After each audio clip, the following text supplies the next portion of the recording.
50 বছর বয়স আপনার, আপনি এখনো সুবহানাল আযীম শব্দের অর্থ জানেন না, সুবহানাল আলা শব্দের অর্থ জানেন না, আপনার জীবনে সফলতা কি? তো আমরা যে সাজদায় গিয়ে সুবহানাল আলা পাঠ করি, আপনারা করেন কিনা?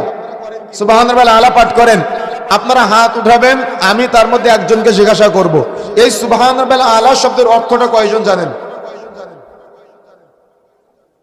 অর্থ কয়জন জানেন? সুবহানাল আযীম পাঠ করেন কিনা? কোথায় পাঠ করেন? সুবহানাল আযীম কোথায় পাঠ করেন? রুকুতে। এই সুবহানাল আযীমের অর্থ কয়জন জানেন? আচ্ছা, বৈঠকে বসে আপনারা আত্তাহিয়াতু, দুরূদ শরীফ, দোয়া মাসুরা পাঠ করেন কিনা? পাঠ করেন। এটা অর্থ কয়জন জানেন? কথা আমার কথা বুঝতে পারতেছেন আপনারা?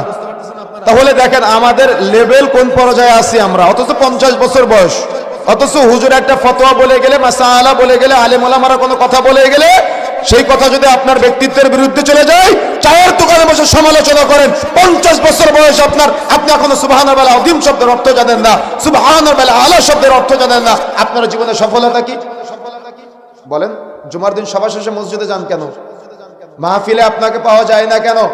তালিমের বৈঠকে আপনাকে পাওয়া যায় না কেন? সব কি ইমাম সাহেবের দায়িত্ব, নাকি জান্নাত আপনাকে নিতে হবে? আপনার জান্নাতের প্রচেষ্টা তো আপনাকে করতে হবে। তাহলে ইমাম আপনাকে কেন ডাকবে? আপনি ইমামের কাছে যাবেন কেন? আপনার সন্তান জানে না, কেন জানে না? এই জবাব আপনি বাবা হিসেবে আপনাকে দেওয়া লাগবে কিয়ামতের মাঠে।